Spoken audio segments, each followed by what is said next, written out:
हाय विद्यार्थियों, I am Arun from visionary study hub. हमारी batch visionary Sudarshan batch में आपका बहुत बहुत स्वागत है।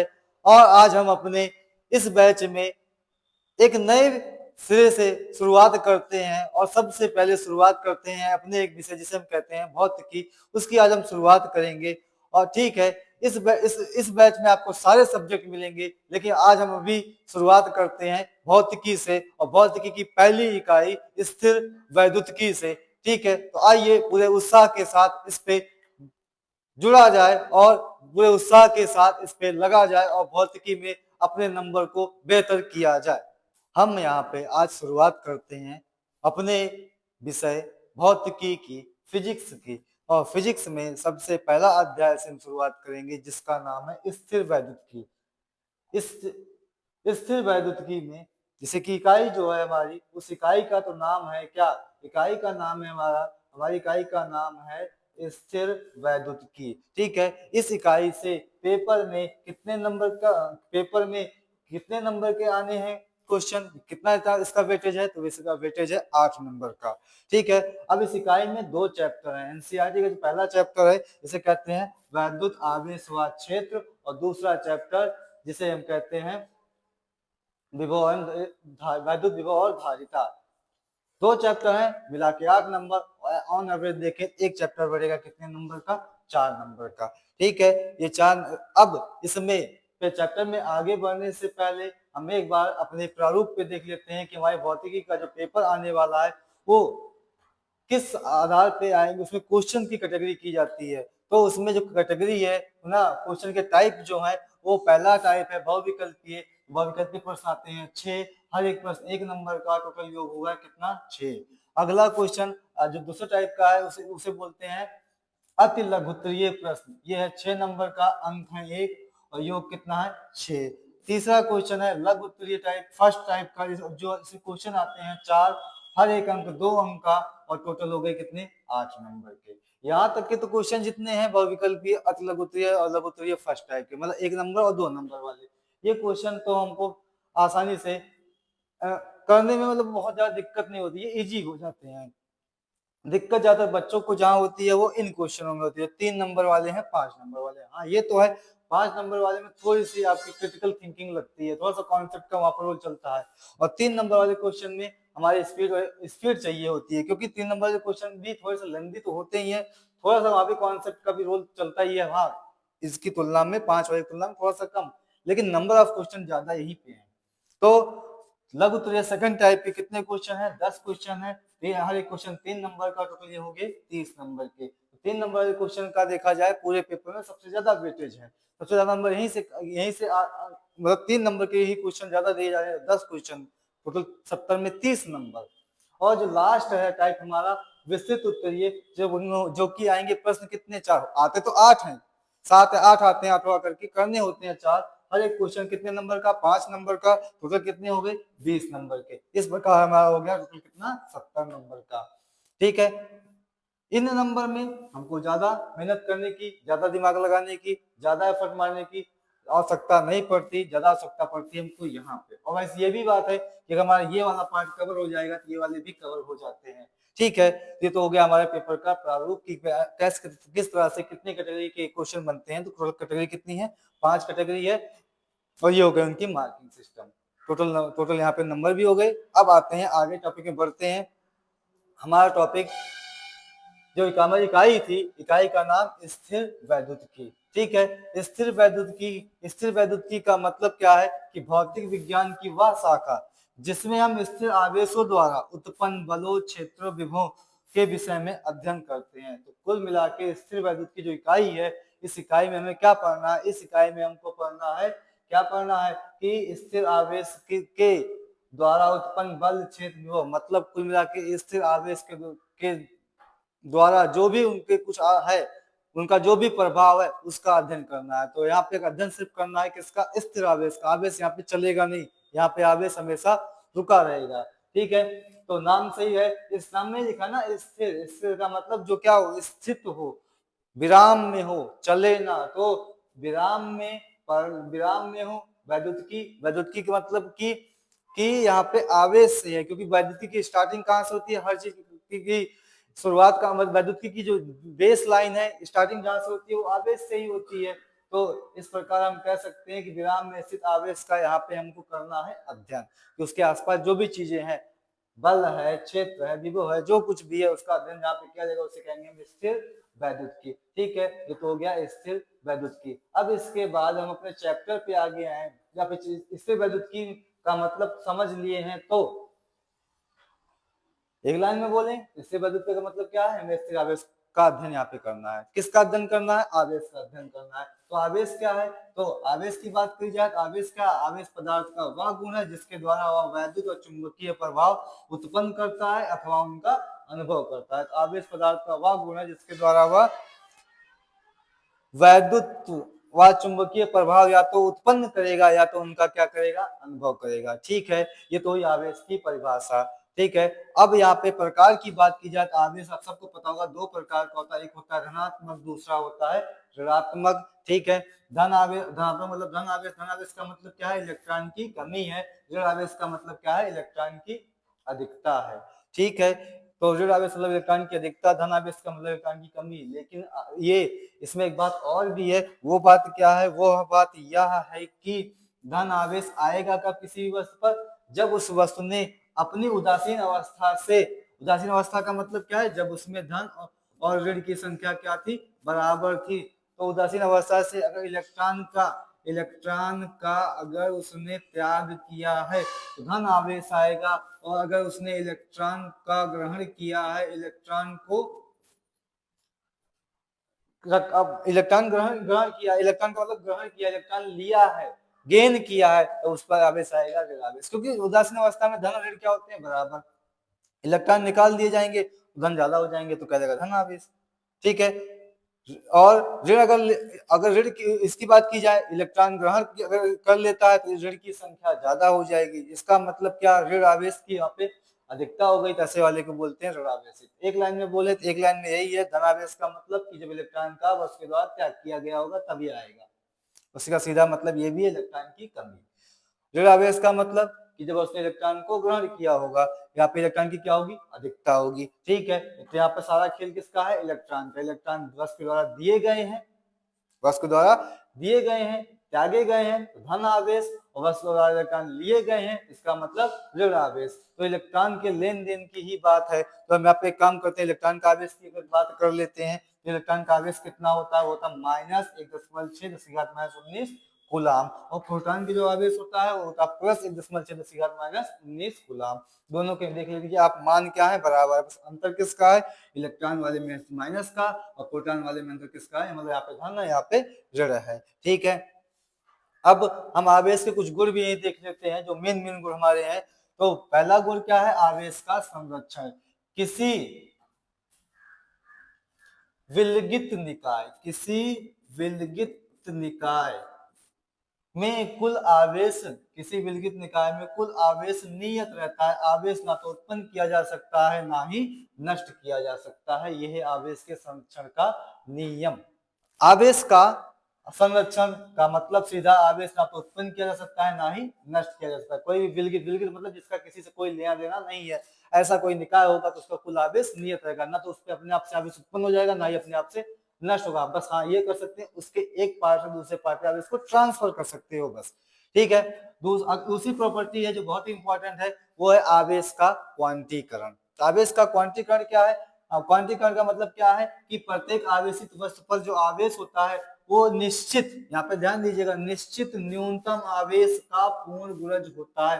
ये निश्चित न्यूनतम आवेश क्या है, इसे कहते हैं मूल आवेश, मतलब इलेक्ट्रॉन का आवेश। तो सीधा अगर हम अपनी भाषा में, बोलचाल की भाषा में कहें इस बात को, तो इसको कहेंगे आवेश का क्वांटीकरण मतलब प्रत्येक आवेशित वस्तु पे जो आवेश होता है वो इलेक्ट्रॉन के आवेश का पूर्ण गुणज होता है। मतलब कि Q बराबर, यहाँ पर मतलब कि यहाँ पे हो गया हमारा एक की Q बराबर +-NA, जहाँ पे n क्या होगा, 1 2 3, मतलब कि n एक पूर्ण संख्या होगी। तो यहाँ से बात भी आपको समझनी चाहिए कि वस्तु द्वारा जो किसी भी वस्तु में जो आवेश होंगे वो इलेक्ट्रॉन के आवेश के पूर्ण गुणज होंगे। मतलब कि 2 गुना इलेक्ट्रॉन, किसी वस्तु का आवेश होगा इलेक्ट्रॉन के आवेश का 2 गुना, 4 गुना, 6 गुना, 1000 गुना, 2000 गुना, 10,000 गुना, ऐसा ही होगा। ये कभी नहीं होगा कि किसी वस्तु पे आवेश, इस पेन है कि इस पेन पे आवेश आ जाए इलेक्ट्रॉन के आवेश का 2.5 गुना, 5.5 गुना, 6.1 गुना, ऐसा कभी नहीं होगा। क्यों? क्योंकि बस ये जो है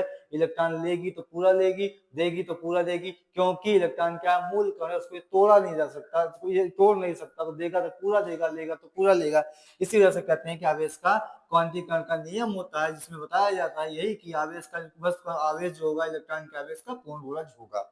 ठीक है, अगली प्रॉपर्टी की बात की जाए तो अगली प्रॉपर्टी है आवैद्युत आवेशों की योज्यता। मतलब कि उनको अगर किसी वस्तु पर ढेर सारे आवेश हो तो उनको हमको अगर उस वस्तु का नेट आवेश बताना है, मतलब आवेशों को जोड़ना है, तो कैसे जोड़ेंगे, ये नियम ये बताता है।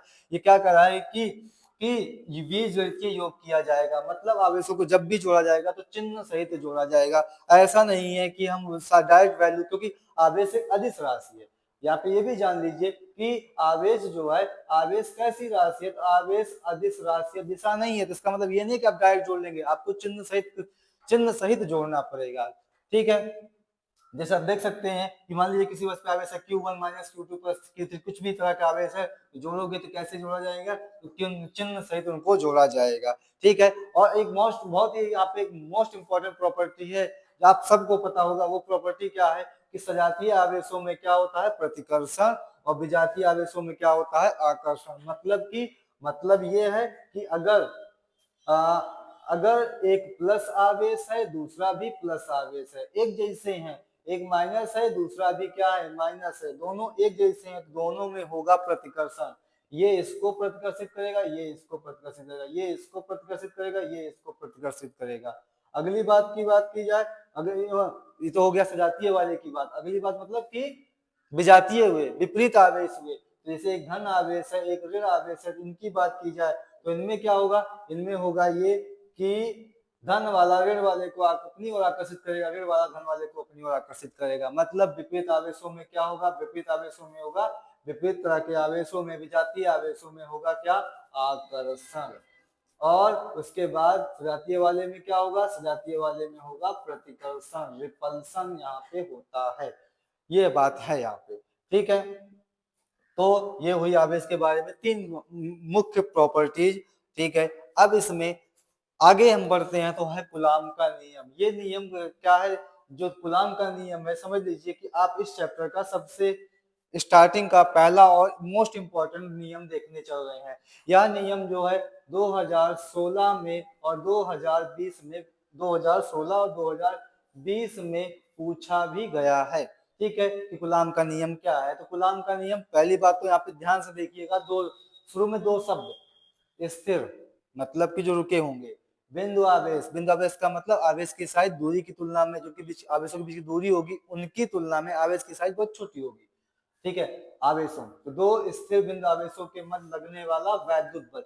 वैद्युत बल के ही 2 प्रकार हैं, इसमें सभी हमने देखा था, एक को कहते हैं क्या, आकर्षण, जो कब लगता है, वो लगता है जब वस्तुएं क्या हो, विपरीत आवेश की हो। और दूसरा प्रतिकर्षण, प्रतिकर्षण कब होगा, जब क्या होंगी, वस्तुएं समान आवेश की होंगी, मतलब आवेश दोनों पे समान होगा, प्लस प्लस होगा तो प्रतिकर्षण, प्लस माइनस आकर्षण, उसी को कहते हैं वैद्युत बल। तो 2 स्थिर बिंदु आवेशों के मध्य लगने वाला वैद्युत बल दोनों आवेशों के परमाणु के गुणनफल के अनुक्रमणपाती, ध्यान देना, वैद्युत बल दोनों आवेशों के परमाणु के गुणनफल के अनुक्रमणपाती, ये बात, तथा उनके बीच की दूरी के वर्ग के व्युत्क्रमणपाती होती है, मतलब ये बात।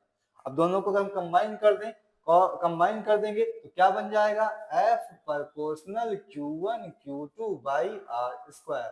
प्रोपोर्शनल उठाएं, इक्वल लगाएं तो यहाँ पे नियतांक बन जाता है ये फॉर्मूला, F बराबर K Q1 Q2। ठीक है, जहां पे K क्या है, K है, इसे कहते हैं कूलाम नियतांक, K है कूलाम नियतांक। ठीक है, और इस K का जो मान है, वो उस K का इसे कहते हैं कूलाम नियतांक। और ये जो K कूलाम नियतांक है, ये निर्भर करता है 2 चीजों पर, एक जितनी भी यहाँ पे राशियां आई हैं उनके मात्रक पर, दूसरा है माध्यम पर। तो मात्रक के लिए हम क्या करते हैं, अक्सर लेके भाई, हम फिजिक्स में न्यूमेरिकल में क्या करते हैं, अक्सर यही करते हैं, एसआई मात्रक लेके चलते हैं, तो एसआई मात्रक ले लेंगे। दूसरी बात क्या है, माध्यम। तो माध्यम में 2 कैटेगरी बना लेंगे, एक निर्वात वाला और एक अन्य कोई माध्यम के लिए। ठीक है, तो निर्वात की बात की जाए तो इसी के का जो मान होता है वो होता है 1/4 पाई एप्सिलॉन नॉट। ठीक है, जहां पे अब अगर यहाँ पे एक नया चीज दिख रहा होगा जो कि है एप्सिलॉन नॉट। एप्सिलॉन नॉट क्या है? एप्सिलॉन नॉट है कि निर्वात की वैद्युतशीलता। ये है निर्वात की वैद्युतशीलता। ये इसका मतलब क्या है? निर्वात की वैद्युतशीलता, इसका मतलब क्या है कि निर्वात की एक प्रकार से वैद्युत क्षेत्र को अलाउ करने की कैपेसिटी। इसे और जो वैद्युतशीलता है इसे निर्वात की, इसे शो करते हैं किससे? एप्सिलॉन नॉट से कहते हुए। ठीक है, तो इसको तो हम शो करते हैं एप्सिलॉन नॉट से। तो यहाँ पे k मतलब 1/4 पाई एप्सिलॉन नॉट, और जो यहाँ पे एप्सिलॉन नॉट है ये क्या चीज है? एप्सिलॉन नॉट यहाँ पे है एप्सिलॉन नॉट निर्वात की वैद्युतशीलता। और ये पूरी वैल्यू देखी जाए तो पूरी वैल्यू होती है 9 इंटू 10⁹, 9 गुणे 10 की घाते 9 न्यूटन पर मीटर, न्यूटन मीटर स्क्वायर पर कूलाम स्क्वायर। ये हो गया इसका मान किसका? कूलाम ने कहा के का। ये हो गया, ये तो हो गया कांस्टेंट, ये तो हो गया एप्सिलॉन नॉट के पद में, ये हो गया नंबर के पद में मान, और ये हो गया इसका मात्रक। ध्यान दीजिएगा कि यहाँ पे लिखा है यहाँ इसका ये जो मात्रक है किसका? के का मात्रक जो है, इस के मात्रक को इतनी बार पूछा गया 2014 में, 15 में, 20 में, 22 में, 23 में, बहुत बार पूछ लिया गया है कि के का मात्रक निकालिए, जो कि यह है न्यूटन मीटर स्क्वायर पर कूलाम स्क्वायर। ठीक है, निकालते कैसे हैं? तो एक दो तरीके हैं। एक तो आप याद करके चलिए जितनी भी राशियां सबके मात्रक बीमा है। दूसरा क्या है? तरीका सीख लीजिए। तरीका सीख लीजिए तो हम किसी भी राशि का मात्रक और बीमा निकाल सकते हैं बड़ी आसानी से। कैसे निकाला जाता है तो उसको देखते हैं, निकालते कैसे हैं मात्रक। उसके पहले एक चीज और छोटा सा पॉइंट बचा, ये भी कंप्लीट कर लेते हैं। पॉइंट ये है कि जब के का मान निर्वात के लिए के का मान होगा 1/4 पाई एप्सिलॉन नॉट, तो इसका मतलब कि जो फॉर्मूला होगा निर्वात के लिए वो हमारा फॉर्मूला क्या हो जाएगा?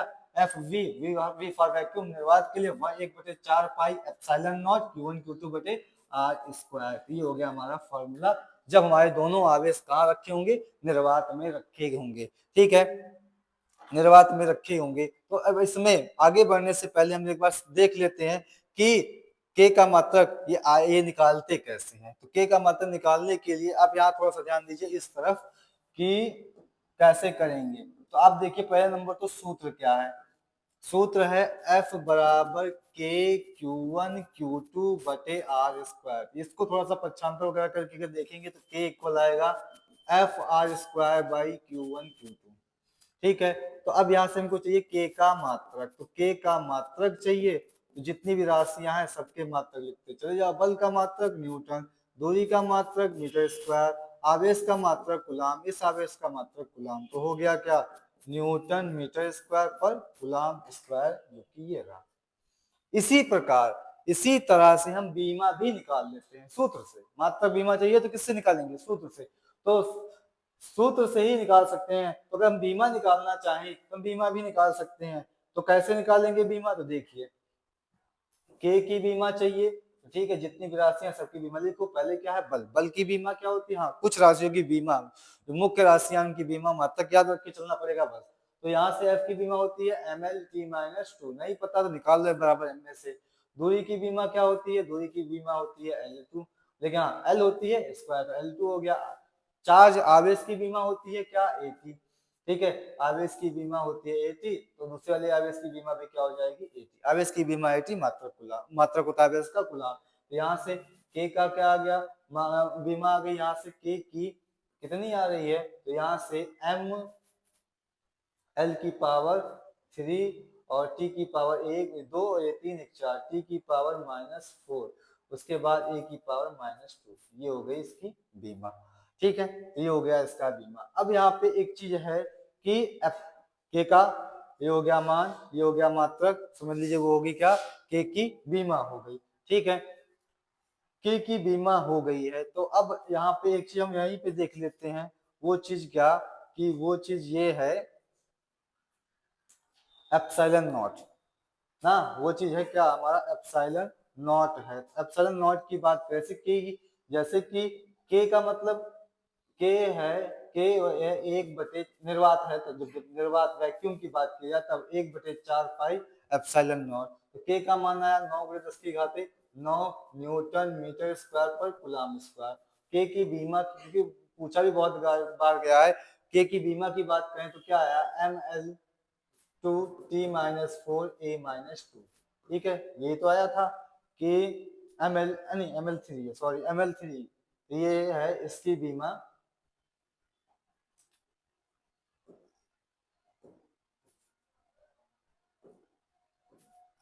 ml3t-4। ठीक है, तो ये हो गया के की बीमा, और बीमा हो गए, मात्रक हो गए। अब हम से क्या, अगर हमको निकालना हो जाए कि एप्सिलॉन नॉट की बीमा और मात्रक, तो एप्सिलॉन के, तो के का मान आ गया, मात्रक आ गया, बीमा आ गई। एप्सिलॉन नॉट के लिए क्या करेंगे, तो उसके लिए इसी का इस्तेमाल कर लेंगे। बस कैसे करेंगे, तो देखिए इसका करते कैसे हैं। तो जैसे कि के का मात्रक क्या आया, के का जो मात्रक है, के का मात्रक है न्यूटन मीटर स्क्वायर पर कूलम स्क्वायर। ठीक है, के को हम लिख सकते हैं 1/4 पाई एप्सिलॉन नॉट। तो इसका मतलब 1/4 पाई एप्सिलॉन नॉट का भी मात्रक क्या हो जाएगा, पूरे का न्यूटन मीटर स्क्वायर पर कूलम स्क्वायर। ठीक है, अब यहाँ पे 4 क्या है, नंबर है, उसका मात्रक होगा नहीं। पाई क्या है, नंबर है, इसका मात्रक होगा नहीं। मात्रक किसका होगा, एप्सिलॉन नॉट का। तो 1/4 पाई एप्सिलॉन नॉट का मात्रक आया न्यूटन मीटर स्क्वायर पर कूलम स्क्वायर। तो एप्सिलॉन नॉट का क्या आएगा, सीधा पलट दिया जाए तो, कूलम स्क्वायर ऊपर, न्यूटन मीटर स्क्वायर नीचे। ये हो गया किसका मात्रक, एप्सिलॉन नॉट का मात्रक। ठीक है, ये तो हो गया एप्सिलॉन नॉट का मात्रक। अच्छा, ये है एप्सिलॉन नॉट का मात्रक। एक काम करते हैं, बीमा भी निकाल देते हैं। बीमा भी ऐसे ही निकालते हैं, क्योंकि के की बीमा आप देखिए, के की बीमा कितनी है, के की जो बीमा बीमा है वो है ml3t-4a-2। ठीक है, और के का सूत्र, के को क्या लिख सकते हैं, 1/4 पाई एप्सिलॉन नॉट। तो इस पूरे की बीमा ml3t-4a-2। अब चूंकि ये तो नंबर है, कोई भौतिक राशियां हैं, लेकिन कभी बीमा होगी नहीं, तो क्या किया जाए, इसकी बीमा निकाली जाए। तो एप्सिलॉन नॉट के लिए क्या करो, बस इनको, क्योंकि नीचे रिवर्स करो, ये भी हो जाएंगे रिवर्स, m-1 l-3, ये m-1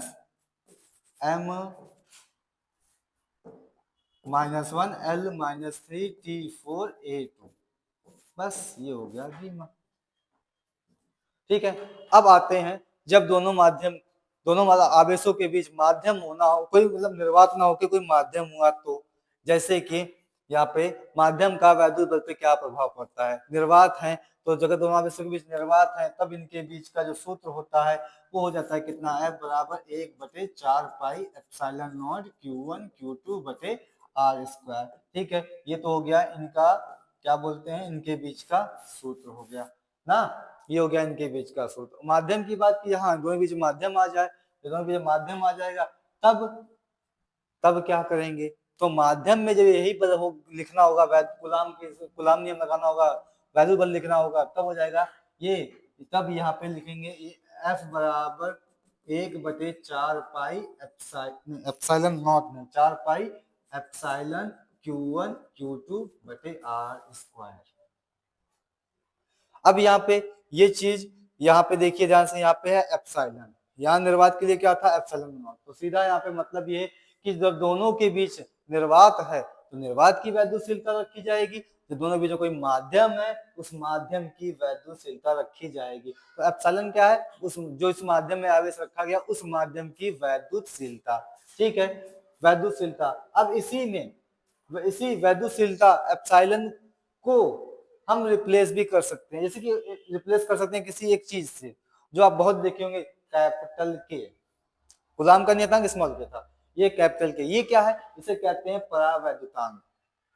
अब पहले यहाँ पे एक बात क्लियर करना, निर्वात के लिए एप्सिलॉन नॉट, माध्यम के लिए एप्सिलॉन। अब हम इसको और आसान करने चल रहे हैं। ठीक है, तो कैसे, तो देखो, के है, के को क्या बोलते हैं, परावैद्युतांक, या फिर परावैद्युत, या फिर किसी भी माध्यम का विशिष्ट परावैद्युत, या फिर माध्यम की सापेक्ष वैद्युतशीलता, 3 नाम है, ज्यादा प्रचलित नाम है परावैद्युतांक, डाइलेक्ट्रिक कांस्टेंट। ठीक है, ये होता क्या है, ये होता है कि दोनों आवेशों को निर्वात में रखा जाए, उनके बीच का बल, बटे जब दोनों आवेशों को किसी माध्यम में रख दिया जाए, तब के उनके बीच का बल। ठीक है। तो जो आवेशों को निर्वात में रखने पर, माध्यम में रखने पर जो बल का अनुपात है वही कहलाता है माध्यम का परावैद्युतांक। ठीक है, तो यहाँ पे अगर हम वैल्यू रख दिया जाए, एफ की वैल्यू ये रख दें, एफ बी की, एफ और ये माध्यम वाले की वैल्यू यहाँ रख दी जाए, तो यहाँ पे कितना आएगा, ये एप्सिलॉन बाई एप्सिलॉन नॉट। इसको थोड़ा अगर हम सॉल्व कर दें इस चीज को, तो हमको क्या मिल जाएगा, हमको मिल जाएगा यहाँ पे, आप इसको यहाँ वहां करिए तो मिल जाएगा ये एप्सिलॉन बराबर एप्सिलॉन नॉट इंटू के,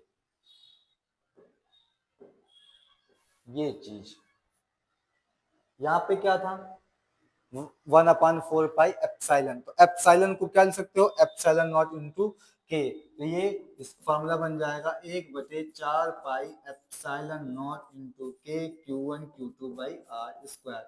अब ये वाला फॉर्मूला हमको ज्यादा आसान पड़ जाता है लिखने के लिए, समझने के लिए, समझाने के लिए, याद रखने के लिए। क्यों? क्योंकि अब हमारे पास सरदर्दी खत्म। कैसे खत्म? निर्वात है तो अगर दोनों आवेशों के बीच निर्वात है तो 1/4 pi epsilon nought into Q1 Q2 by r square. माध्यम है तो बस यही लगा देना माध्यम का परावर्तन के, कहां पे, एप्सिलॉन नॉट के बगल में। ठीक है, अब एक बात ये भी है कि ये वाला मतलब निर्वात वाला केस बहुत ज्यादा डिस्कस किया जाता है, बहुत ज्यादा पूछा जाता है, माध्यम वाला केस कम पूछा जाता है। 98% केस में यही पूछते हैं निर्वात। तो हम क्या करते हैं कि इसको थोड़ा और शॉर्ट कर लेते हैं याद रखने के लिए कि हाँ ठीक है हम याद रखेंगे ऐसे, एफ बराबर इसके क्या था, के ही तो था, हाँ निर्वात में के का मान था, तो के Q1 Q2 बटे आर स्क्वायर। निर्वात के लिए ऐसे याद कर लिया, माध्यम आएगा तो नीचे कर लेंगे कैपिटल के, भी कर लेंगे। ठीक है, तो ऐसे याद रख सकते हैं, शॉर्टकट हो जाता है, जल्दी याद हो जाता है, बस इसीलिए ऐसा। तो ये हो गया कूलाम का नियम का फॉर्मूला निर्वात के लिए, माध्यम के लिए। अब यहाँ पे एक चीज ध्यान दीजिए, जो के है, के क्या है, परावैद्युतांक है। परावैद्युतांक की वैल्यू क्या होती है, 1 से लेकर अनंत तक होती है, और यही बात पे इसकी के की वैल्यू 1 से लेकर अनंत तक होती है। इस पे 2 बार सवाल आए हैं, एक बार 2015 में, एक बार 2023 में, एक नंबर के सवाल आए हैं।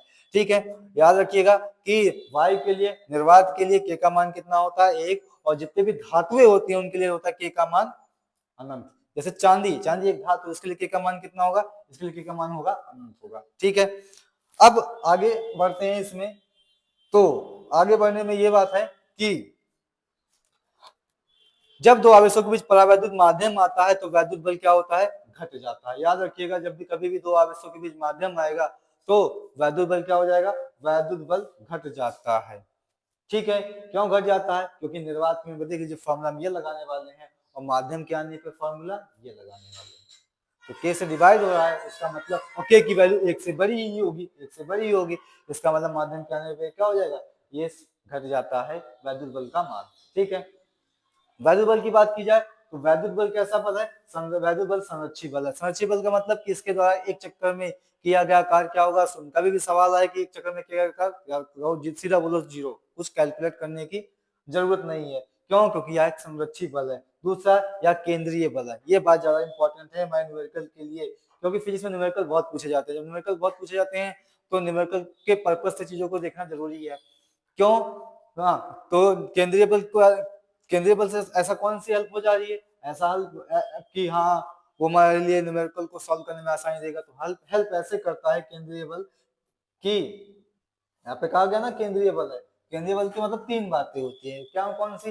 पहली बात तो इसका मतलब है कि कोणीय संवेग संरक्षित रहेगा, बीच की दूरी के वर्ग के व्युत्क्रमानुपाती होगा, और अगली बात कि केंद्र की ओर लगता है। कहने का मतलब हम आसान भाषा में कहें तो इसका मतलब है जैसे कि एक आवेश यहाँ है Q1, एक आवेश यहाँ है Q2, ठीक है, तो इनके बीच में मान लिया हमने कि प्रतिकर्षण बल है, तो ये क्या करेंगे, दूसरे को प्रतिकर्षित करेंगे। किधर करेंगे प्रतिकर्षित, तो प्रतिकर्षित करेंगे वो कुछ ऐसे कि ये वाला इसको प्रतिकर्षित करेगा, ये वाला इसको प्रतिकर्षित करेगा, किधर की ओर, तो जो रेखा दोनों के केंद्र को मिला रही है उसी रेखा पर ये एक दूसरे को करेंगे प्रतिकर्षित। इसका मतलब ये था कि जो केंद्रीय बल का मतलब केंद्र की ओर कि दोनों आवेशों के केंद्र को मिलाने वाली रेखा पर ही ये बल कार्य करेगा, वैद्युत बल।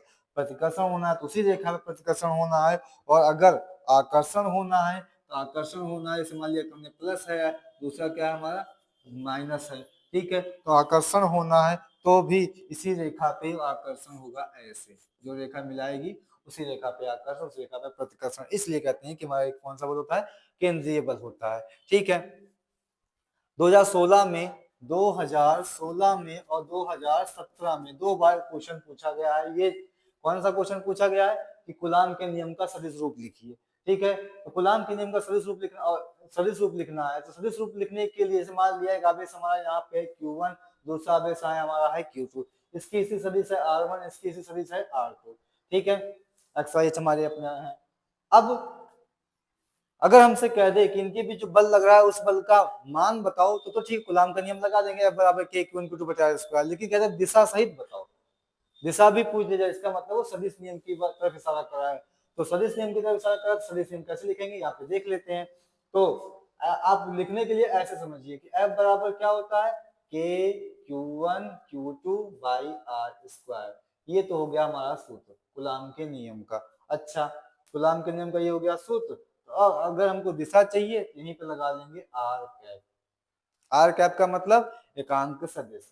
ठीक है, क्योंकि हमको चाहिए, हमको सदिश रूप में लिखना मतलब दिशा सहित लिखना है। ये तो हो गया बल का मान, ये हो गई दिशा, क्योंकि दिशा के लिए हम क्या इस्तेमाल करते हैं, एकांक सदिश में लगा दिया एकांक सदिश। तो ये हो गया हमारा सदिश का मान आएगा, बल का मान आएगा वेक्टर में। यहाँ पे ये हो गया मान, ये हो गया दिशा। और हम जानते हैं एकांक सदिश का फॉर्मूला क्या होता है। एकांक सदिश का फॉर्मूला होता है कि ए कैप बराबर ए वेक्टर बटे, ऐसा है ए कैप बटाए ए वेक्टर बटाए, उस हिसाब से आर वेक्टर कर सकते हैं, आर कैप को आर वेक्टर बटे आर वेक्टर बटे आर लिख सकते हैं। ठीक है, तो अब अगर ऐसा सूत्र यहाँ पे अप्लाई करें तो क्या बन जाएगा, ये बन जाएगा कुछ फॉर्मूला ऐसे कि ये बन जाएगा एफ वेक्टर बराबर के Q1 Q2, इसको देखते हैं क्या आर वेक्टर बटे आर। तो ये आर बटे आर स्क्वायर इंटू आर क्या हो जाएगा आर क्यूब, और ये हो गया आर वेक्टर।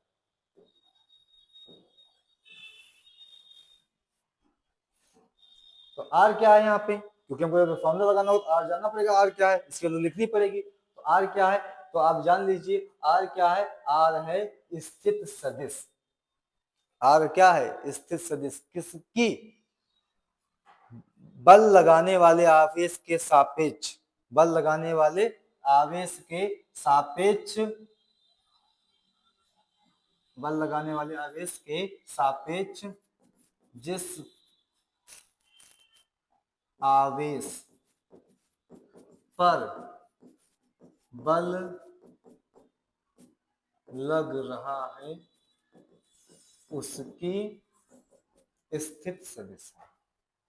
मतलब कि कुछ ऐसे बात, जैसे हमने कह दिया F21, इसका मतलब दो पे बल एक की वजह से, दो पे बल एक की वजह से, तो ये इसका मतलब अगर दो पे बल निकालें एक की वजह से, तो ये क्या होगा, दो की स्थिति एक के सापेक्ष, एक लगा रहा है एक के सापेक्ष दो की स्थिति, जो कि कैसे निकाली जाएगी, दो वाले की स्थिति माइनस एक वाले की का सदिश रूप। सदिश रूप क्या बना, F वेक्टर बराबर K Q1 Q2 बटे R cube into R vector. ध्यान देना आर वेक्टर क्या है, आर वेक्टर जिस आवेश पे बल निकालना उस आवेश की स्थित सदिश है जो लगा रहा है उसके सापेक्ष। ठीक है, और ये चीज निकाली कैसे जाएगी, तो कुल मिला के अगर हमने कह दिया है कि दो वाले पे बल निकालो एक की वजह से, दो की स्थिति में से एक की स्थिति घटा देना। हम कह रहे एक पर बल निकालो दो की वजह से, तो आ जाएगा ये R1 माइनस R2, बाकी सब सेम रहेगा। ठीक है, इसके बाद अगला नियम है अध्यारोपण का सिद्धांत। अध्यारोपण का सिद्धांत क्या है कि किसी एक जैसे कि आवेश का निकाय हो, मतलब कि कहीं पर बहुत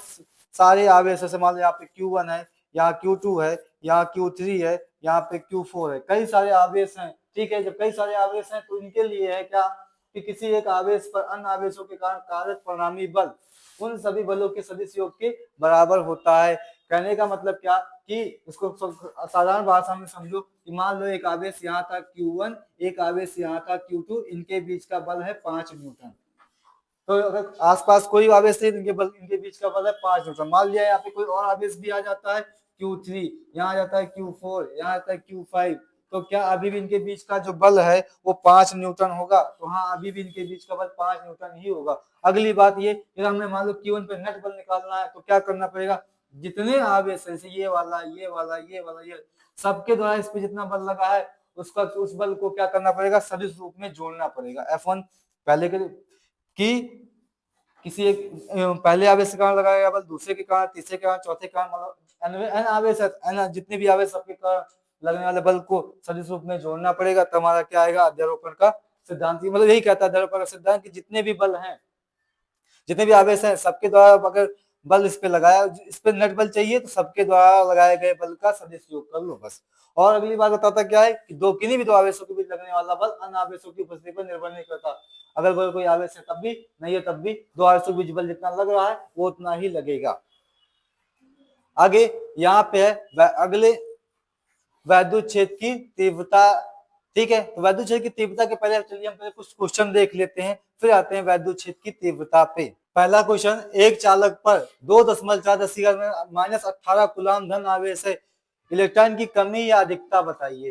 ठीक है, 2022 में आया हुआ क्वेश्चन है कि चालक पर इतने कूलाम, इतने चालक पर जो है हमारे चालक पे इतने कूलाम की क्या है, अधिकता है। तो अगर इतने कूलाम का आवेश है तो बताना है कि उसमें इलेक्ट्रॉन की कमी है कि अधिकता है। तो इसके लिए क्या किया जाएगा, आवेश दिया गया है, इलेक्ट्रॉन की कमी अधिकता पूछा है, मतलब इलेक्ट्रॉन की संख्या पूछा है। इसके लिए क्या किया जाए, सीधा लगाओ Q बराबर Ne।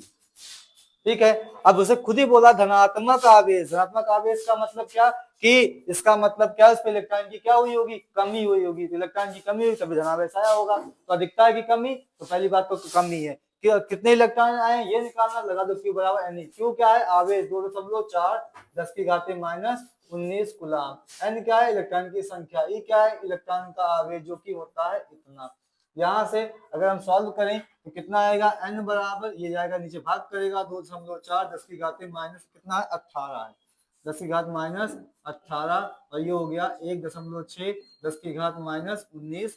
यहाँ से दशमलव हटाओ, यहाँ हटाओ तो ये कितना है, 4 6 24 4 4 16, ये आएगा ऊपर जाएगा तो कितना 10⁻19 प्लस में -18 घटाओगे तो बचेगा 10। उसके बाद ये 2 दूनी 4 2 पंचे 10, 2 पंचे नहीं 2 तिहाई 6, ये हो गया 2 तिहाई 6 और 2 पंचे 10। ठीक है, 2 दूनी 4 2 तिहाई 6 तो 5 तिहाई 15। तो कितने इलेक्ट्रॉन आए, 15। इसका मतलब कितनी कमी है, 15 इलेक्ट्रॉन की कमी है। ठीक है, ये हो गया इसका आंसर। अगला क्या है, दो बिंदु आवेशों को y में रखने पर 80 न्यूटन का बल लगता है, परावैद्युत माध्यम में रखने पर 8 न्यूटन का बल लगता है। तो माध्यम के बीच परावर्तन ज्ञात कीजिए। माध्यम का परावर्तन पूछा गया 2017 में। तो यहाँ पे ध्यान दीजिए आवेशों को y में रखने पर बल कितना है, हाँ y बोला जाए, निर्वात बातें की है, कितना है 80 न्यूटन है। माध्यम में रखने पे कितना है, 8 न्यूटन। निकालना क्या है, परावैद्युतांक। इस सवाल को ऐसे करिए कि हो गए दो आवेश। ठीक है, दो आवेश, एक आवेश यहाँ पे Q1, दूसरा r दूरी पर आवेश है Q2। इनको रखा गया है पहले कहाँ, y में, फिर किसी माध्यम में रखा है जिसका परावैद्युतांक है कितना, k। हाँ, y में जब रख रहे हैं तो इनके बीच का जो बल है वो कितना है, 80 न्यूटन। माध्यम में रखने पे इनके बीच का बल कितना है, 8 न्यूटन। तो निकालना क्या है, परावैद्युतांक। ठीक है, परावैद्युतांक निकालना है। तो यहाँ पे क्या करें, यहाँ पे एक काम को सूत्र लगाओ कूलाम के नियम का। y मतलब वही निर्वात के लिए, निर्वात के सूत्र क्या था, F बराबर K Q1 Q2 बटे R स्क्वायर। F कितना 80, K 9 10 की घाते 9, Q1 नहीं पता, Q2 नहीं पता, वैसे रहने दो, R दूरी भी नहीं पता, वैसे रहने दो। ये हो गया हमारा समीकरण नंबर 1। उसके बाद माध्यम में रखना गया है तो इस कॉलम का सूत्र लगाओ माध्यम वाला क्या था, K बटा कैपिटल K Q1 Q2 बटे R स्क्वायर। तो माध्यम में बल कितना है, माध्यम बल 8 है, K 9 10 की घाते 9 और ये कैपिटल K भी तो निकालना है, ये पता ही नहीं तो इनको वैसे रहने दो। अब ये बन गया हमारा समीकरण 2। अब क्या किया जाए, दो समीकरण को भाग कर दिया जाए। समीकरण 2 भागे 1। तो यहाँ से कितना है, 2 में 8 बाएं पक्ष में, इसमें क्या है 80, 2/80 8/80। यहाँ पे कितना है, इसमें 9 × 10 की घाते 9 बटा K। उसके बाद Q1 Q2 बटे R स्क्वायर। नीचे क्या हो जाएगा, ये हो गया 9 10 की घाते 9, ये आ गया Q1 ये Q2 बटे R स्क्वायर। ठीक है, अब इसमें क्या किया जाए, Q1 Q2 R स्क्वायर 9 10 की घाते 9 10 की घाते 9 कैंसिल, कितना आया 8, ये कितना हो गया 10, तो कितना 1/10 बराबर कितना, यहाँ पे आया 1/k। जब 1/k आया तो यहाँ पे सॉल्व करने पे k की वैल्यू कितनी आ रही है, k की वैल्यू आ रही है 10। ठीक है, तो ये आ गया k का मान कितना, k का मान हो गया 10। अगला क्वेश्चन क्या था, अगला क्वेश्चन था ये कि y में 30 सेंटीमीटर की दूरी पर रखे इतने और इतने कूलाम के आवेशों के बीच बल ज्ञात करें। बिल्कुल सिंपल क्वेश्चन है और इस पे किस पे लगेगा, ये कूलाम पे लगेगा, तो कूलाम पे लगा लिया जाए। तो कूलाम के नियम पे लगा लेते हैं। अगला क्वेश्चन कि यहाँ दो आवेश हैं, दो आवेश, उनके बीच की दूरी है, दो आवेश है, एक 2 × 10⁻⁷ कूलाम का, दूसरा है 3 × 10⁻⁷ कूलाम का। बीच की दूरी कितनी है, 30 सेंटीमीटर। वैद्युत बल चाहिए, कुछ नहीं बोला है तो निर्वात मान के चलेंगे तो क्या होगा, F K Q1 Q2 बटे R स्क्वायर। F बराबर K 9 × 10⁻⁹, Q1 2 × 10⁻⁷, Q2 3 × 10⁻⁷। बीच की दूरी 30 सेंटीमीटर, 100 से भाग, 0 0 कैंसिल। तो ये F बराबर कितना हो गया, 2 3 6 9 54 और 10⁻, ये 7 7 14 और ये 9 वर्ग हो गया, माइनस कितना 5, नीचे 3 का स्क्वायर 9 और 10 का स्क्वायर 100, ठीक है, 9 छक 54, तो आया 6 10⁻⁻5, ये पद के ऊपर पहुंचेगा 10⁻2, तो कितना आया 6 10⁻−3, ठीक है। आइए अब कुछ क्वेश्चनों को देख लेते हैं। पहला क्वेश्चन है, जैसे कि पूछा गया है 2017 में 23 में कि चांदी का परावैद्युतांक होता है, ठीक है। यहाँ पे हमसे पूछा है क्या, चांदी का परावैद्युतांक पूछा है हमसे, ठीक है। परावैद्युतांक, चांदी क्या है, चांदी एक धातु है, और अभी हमने देखा था कि परावैद्युतांक होता है 1 से लेके कहाँ तक, अनंत तक, और धातुओं का कितना होता है, अनंत होता है। चांदी एक धातु है, इसका मतलब इसका परावर्तनांक कितना होगा, इसका परावर्तनांक होगा कितना, इनफाइनाइट, ठीक है। अगला क्वेश्चन है 2022 और 25 में पूछा गया है कि दो बिंदु आवेशों को K1 परावर्तनांक वाले माध्यम में रखा गया है। दो आवेशों को क्या किया गया है, K1 परावर्तनांक वाले माध्यम में रखा गया है, ठीक है। तो इनके मध्य लगने वाला स्थिर वैद्युत बल कितना है, इनके बीच जो बल लग रहा है वो बल कितना है, F है, ठीक है। यदि माध्यम का परावर्तनांक बदलकर K2 कर दिया, K1 से परावर्तनांक क्या कर दिया जाए, परावर्तनांक K2 कर दिया जाए, तब इनके मध्य स्थिर वैद्युत बल होगा, तब इनके बीच में कितना वैद्युत बल लगेगा, हमको ये ज्ञात करना है। 4 ऑप्शन दिए गए हैं, ठीक है। तो अब इसको ऐसे तो देखते हैं कि हाँ ठीक है, करने के लिए क्या किया जाए कि माध्यम के लिए सूत्र क्या था, माध्यम के सूत्र था F बराबर K Q1 Q2 by R square.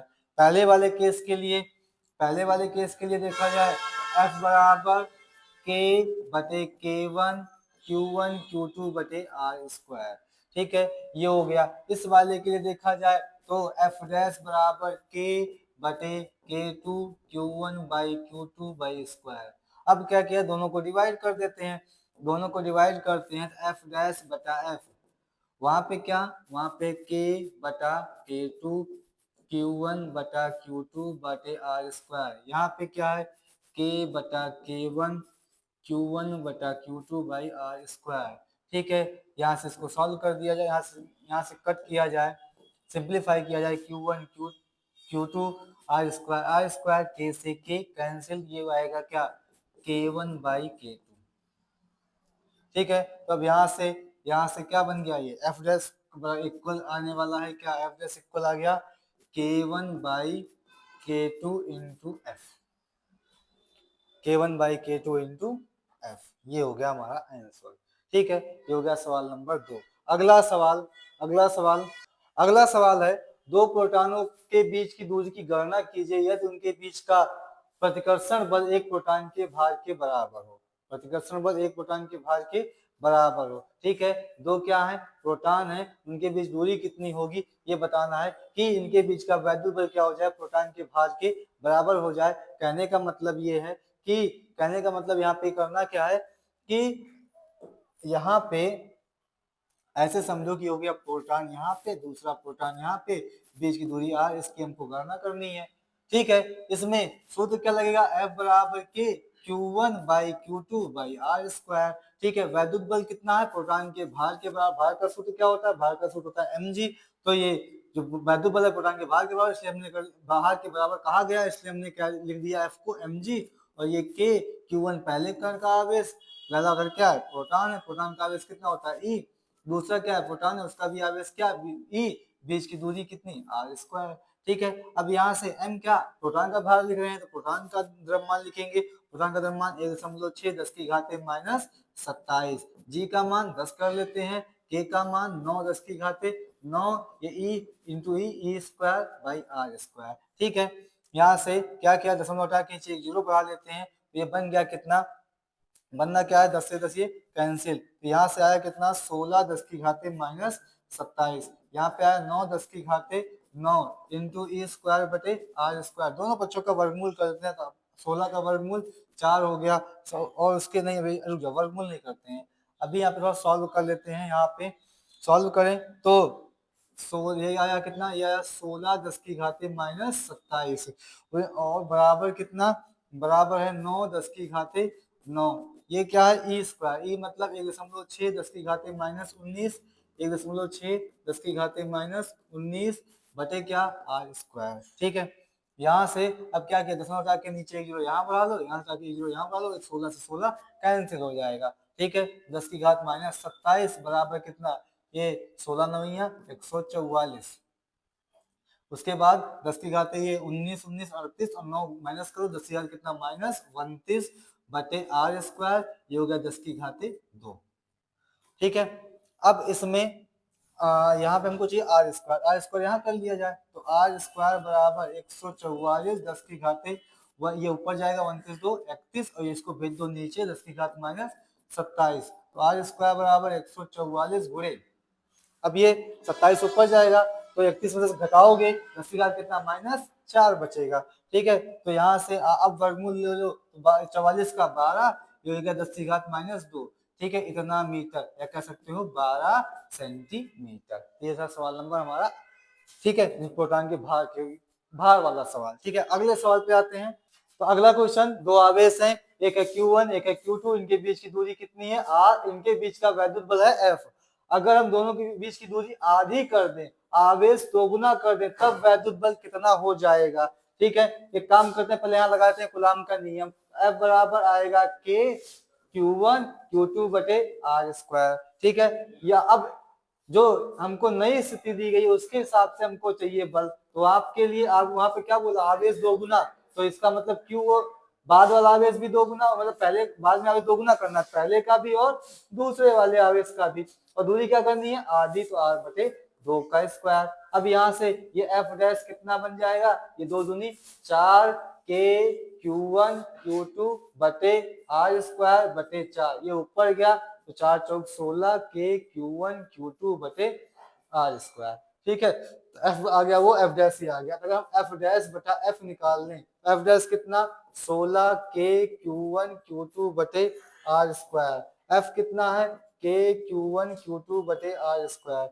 यहाँ से अगर हम सॉल्व कर दें, ये पूरा कैंसिल, तो F डैश बराबर कितना 16F, तो बाद का जो बल होगा पहले का 16 गुना हो जाएगा। अगला क्वेश्चन, आवेश Q और Q को जोड़ने वाली रेखा के मध्य बिंदु पर एक आवेश Q रख दिया जाता है, Q का मान ज्ञात है, तीनों आवेश क्या हो जाए, संतुलन में हो जाए। हमें चाहिए क्या, इस Q का मान चाहिए कि जिससे कि तीनों आवेश क्या हो जाए, संतुलन में हो जाए। ठीक है, इस पे फोकस करें, उस वाले आवेश पे, तो उस वाले आवेश पे की बात की जाए तो पहले नंबर तो वो आवेश है Q, ये आवेश भी है Q, चिन्ह समान है, इन दोनों में होगा प्रतिकर्षण, इसके वजह से इस पे बल लगेगा प्रतिकर्षण वाला, जो कि मान लिया हमने इधर की तरफ है। ठीक है, अब ये वाला अगर इधर की तरफ बल लगाएगा तभी ये संतुलित हो पाएगा। ठीक है, तो हमने मान लिया कि इसके द्वारा बल लगता है इधर की तरफ, ये तभी लग पाएगा जब इसका चिन्ह क्या हो, माइनस हो। पहली बात तो इसका चिन्ह तो होगा माइनस, हमको चाहिए मान चाहिए, तो मान के लिए ये दो हम ये इस पे ये क्या हो जाए संतुलन में। संतुलन का मतलब क्या है कि इस पे नेट बल क्या होने चाहिए, जीरो होने चाहिए। तो नेट बल जीरो कब होगा, जब ये दोनों बल क्या हो जाए, ये एफ क्यू और एफ कैपिटल क्यू, मतलब कि इसकी वजह से इस पे बल और इसकी वजह से इस पे बल, ये दोनों बल आपस में बराबर होने चाहिए। ठीक है, तभी जीरो पाएगा। तो एफ क्यू क्या होगा, के इसकी वजह से इससे बल के, Q1 मतलब Q, Q2 मतलब क्या Q, बीच की दूरी यहां से यहां तक की दूरी मान लेते हैं, दूरी कितनी है, पूरी दूरी है R, पूरी दूरी R है, R का स्क्वायर बटे FQ, इसकी वजह से यहाँ पे बल, तो आ गया क्या K Q1 कैपिटल Q, ये स्मॉल q बटे बीच की दूरी कितनी है, अब क्योंकि ये पूरा R है, ये मध्य बिंदु पे है, ये दूरी क्या हो जाएगी आधी, R बटा 2 का स्क्वायर। ठीक है, R बटे 2 का स्क्वायर। अब इसके बाद यहाँ पे सॉल्व किया जाए तो क्या होगा, Q से Q कैंसिल, ठीक है, K से K कैंसिल, बचा क्या बचा क्या, क्यू बटे आर स्क्वायर, यहाँ क्या बचा, कैपिटल क्यू बटा आर स्क्वायर बटे 4, तो आर से ये कैंसिल, ये ऊपर जाएगा, क्यू बराबर क्या 4 क्यू, मतलब कैपिटल क्यू बराबर क्या Q/4। पूरी बात कहें तो माइनस था, चिन्ह क्या था माइनस, तो कैपिटल क्यू बराबर माइनस Q/4, ये हो गया इसका आंसर। अगला क्वेश्चन, दो बिंदु आवेश +9e + e एक दूसरे से 16 सेंटीमीटर की दूरी पर स्थित है, इनके बीच एक आवेश Q को कहां रखा जाए कि वह संतुलन में हो जाए। ठीक है, एक आवेश है Q1, ठीक है, मतलब Q1 मतलब कितना, ये हमारा है 9e और दूसरा है क्या, दूसरा है हमारा E। ठीक है, इनके बीच की दूरी कितनी है 16 सेंटीमीटर, बीच में तीसरा आवेश कहां रखा जाए कि ये किसमें हो जाए, संतुलन में हो जाए। ठीक है, संतुलन में करना है, और ये सवाल पूछा गया है 2 बार, 2018 में और 2022 में। ठीक है, तो इस क्वेश्चन को करते हैं कुछ इस तरह से। ठीक है, इस तरह से करते हैं कि आवेश कितने कितने आवेश हैं, एक है +9e, दूसरा है +e, बीच की दूरी है 16 सेंटीमीटर। ठीक है, तीसरा आवेश कहाँ रखा जाए कि वह संतुलन में हो। अगर देखो तीसरा आवेश जो Q है उसको यहाँ रखते हैं तो संतुलन में क्या होगा, पहले चेक कर लेते हैं, क्योंकि ये प्लस है ये प्लस है, उसको भी चलो प्लस ही मान लेते हैं, क्योंकि इसने क्यू ही बोला है, माइनस क्यू बोला नहीं है, तो इसकी वजह से इस पे क्या होगा प्रतिकर्षण, इसकी वजह से भी क्या होगा प्रतिकर्षण, दोनों बल आ जाएंगे एक दिशा में जो कि जीरो नहीं हो पाएंगे। इधर की बात करें इधर भी वही कहानी होगी, इसकी वजह यहाँ रखते हैं तो इसकी वजह से प्रतिकर्षण इधर, इसकी वजह से प्रतिकर्षण इधर, दोनों एक दिशा में आ गए, तो यहाँ भी क्या होगा जीरो नहीं हो पाएगा।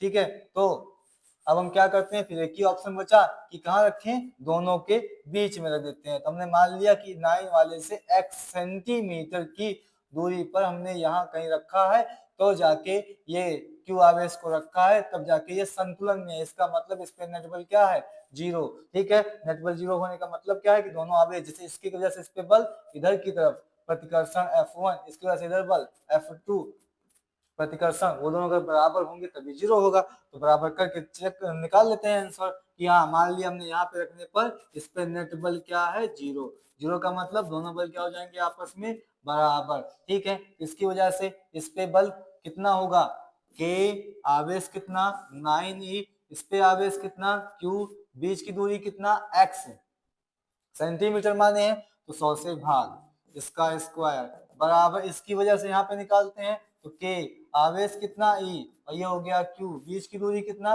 बीच की दूरी हो गया कितना, क्योंकि ये 16 था पूरा, ये x है, तो ये 16 माइनस x बटे 100 का स्क्वायर।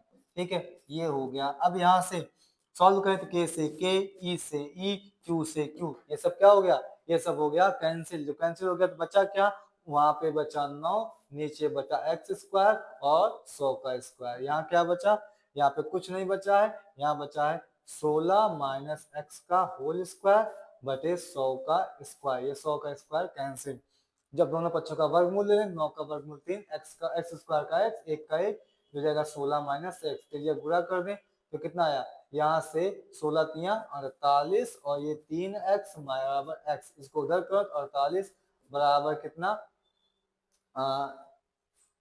16 3 48, 3x, ये इधर आया, तो अभी इसको इधर ले जाएंगे तो इधर आएगा प्लस 3 1 4x, तो यहाँ से x बराबर कितना आ गया 12। ठीक है, सेंटीमीटर माने थे, इसका मतलब कितना आया 12 सेंटीमीटर। अगला क्वेश्चन, समबाहु त्रिभुज की भुजा है 5 सेंटीमीटर, इसके तीनों कोनों पर क्रमशः जो आवेश है 5 10 की घात -7 -2.5 10 की घात -7, तो ये 10 की घात -7 के आवेश रखे हैं, इस वाले आवेश पर बताना क्या है नेट बल। अध्यारोपण के सिद्धांत और कूलॉम के नियम का आधार सवाल है। ठीक है, इस सवाल में यही है कि इस सवाल में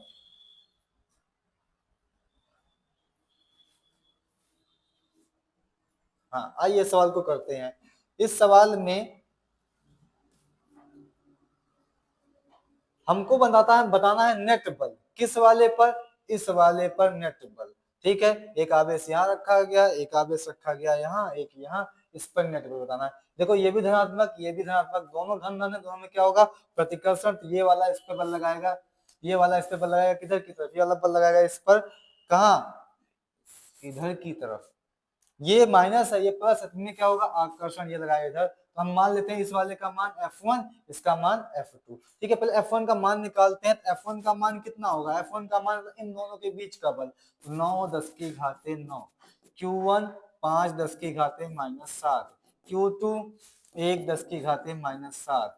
बीच की दूरी इनकी कितनी है, बीच की दूरी 5 सेंटीमीटर, 5 10 की घाते -2 का स्क्वायर। ठीक है, यहाँ से कितना आएगा, ये f1 बराबर ये आया कितना, 9 पचे 45, 10 की घात 7 7 14 में से 9 घटाओगे कितना आएगा, 10 की घात -5, और नीचे 5 का वर्ग 25, 10 की घात ये कितना -4। ठीक है, 50 25 5 9 45, 9/5 ये ऊपर जाएगा तो प्लस हो जाएगा, 10 की घात कितना -1। तो 5 से अगर, तो यहाँ पे 5 से डिवाइड करें तो 1 दशमलव कितना 8 10 की घाते -1 न्यूटन। ये हुआ पहले वाले का बल। इनके बीच का बल निकाल लेते हैं, इनके बीच का बल निकालें। ठीक है, इनके बीच का तो F2, F2 निकालते हैं तो F2 क्या K, उसके बाद Q1 Q2 by r square. F2 K कितना 9 10 की घाते 9, Q1 मतलब इसका आवेश, इसका आवेश कितना है, इसका आवेश है यहाँ पे इसका आवेश है 2.5 10 की घाते -7। ठीक है, और उसका आवेश कितना है 1 10 की घाते -7। बीच की दूरी वही 5 सेंटीमीटर। ठीक है, ये कितना हो गया, F2 बराबर यहाँ से कितना 25 नवैया 225, तो 25 नवैया हो गया 225, मतलब 22.5। ठीक है, और ये 10 की घाते कितना, 10 की घाते हो गया कितना माइनस, ये आ गया 7 7 14 में से 9 घटाओगे -5, और नीचे 5 का वर्ग 25, और ये हो गया 10 की घाते -4। ठीक है, अब यहाँ से F2 की बात की जाए, F2 कितना आ रहा है, यहाँ से 25 से भाग करोगे, दशमलव हटाओ, फिर से 0 बढ़ाओ, 25 से भाग करो, 25 9 ये 225, 25 दाम में 250, और यहाँ से ये ऊपर जाएगा 10 की घाते -1। तो F2 बराबर कितना आ गया 0.9 10 की घाते -1। ठीक है, इसको अब अगर हम लिखना चाहें तो लिख सकते हैं कितना, इसको हम लिख सकते हैं दशमलव को अगर एडजस्ट करें। ठीक है, दशमलव को अगर एडजस्ट करते हैं तो हो जाएगा कि 9 10 की घाते -2। उस हिसाब से ये क्या बन जाएगा, ये बन जाएगा 18 10 की घाते -2 न्यूटन। ठीक है, अब ये बन गया, मान आ गया F1 F2 के लिए। मुझे नेट बल, नेट बल के लिए, नेट बल के लिए क्या करना भाई, ये आ गया F2, ये आ गया F1, नेट बल चाहिए होगा, नेट बल कहाँ होगा, इनके बीच में, तो हमें ये एंगल चाहिए होगा। हम जानते हैं समबाहु त्रिभुज है, ये 60 है, ये कितना होगा 120। तो परिणामी बल कैसे आ जाएगा, परिणामी बल के लिए क्या करें, परिणामी बल का सूत्र लगा दें। कौन सा सूत्र, सूत्र क्या है, R बराबर √a² + b² + 2ab cos theta. यहाँ से a² ये कितना है 18 10 की घाते -2, ठीक है, का होल स्क्वायर, प्लस b² मतलब वो रहा 9 10 की घाते -2 का होल स्क्वायर, प्लस 2 a मतलब 18 10 की घात -2, b मतलब 9 10 की घाते -2, उसके बाद cos, उसके बाद हो गया ये cos, एक मिनट, इसके बाद ये -2 cos 120। तो यहाँ से अभी कितना बन गया, ये बन गया 18 का स्क्वायर। ठीक है, 18 का स्क्वायर करेंगे कितना आएगा, 18 का स्क्वायर, 18 का स्क्वायर 18 गुणे 18 324 10 की घाते -4, ये हो गया 9 का 9 9 81 10 की घात -4, नीचे आ गया प्लस 2 9 9 दूनी 18, 18 गुणे 18 324 10 की घाते -4, उसके बाद cos 120 -1/2। तो यहाँ से अगर सॉल्व कर दें तो कितना आ जाएगा 324 10 की घात -4 प्लस 81 10 की घात -4, और नीचे आया 2 से काट देंगे प्लस माइनस हो जाएगा कितना, ये 162 10 की घाते -4। ठीक है, अब यहाँ पे अगर हम सॉल्व करते हैं इसको तो कितना बनेगा, ये बन जाएगा √, 10 की घात 4 4 हर जगह बाहर कर लो, 10 का कितना जाएगा -2, अंदर कितना बचा 324 में से 162 घटाएंगे तो 324 में से 162 घटा देंगे तो आएगा कितना 162 + 81, तो ये हो गया कितना ये हो गया अंडर रूट 2 1 3 8 8 6 14 और 1 1 2 243 10⁻⁻²। ठीक है। दो तो 243 का मतलब हो जाएगा 15.5 10⁻⁻² न्यूटन। दिशा की बात की जाए, दिशा इनकी कहाँ होगी, बीच में होगी। ठीक है। ठीक है, इस तरह के क्वेश्चन अभी थोड़े से और बचे हैं, उनको हम कल देखते हैं। ठीक है, नेक्स्ट वीडियो में देखेंगे, और उसके बाद जो टॉपिक बचे हैं उसको भी नेक्स्ट वीडियो में देखेंगे। कोशिश यही करेंगे नेक्स्ट वीडियो में इस चैप्टर को खत्म कर दें।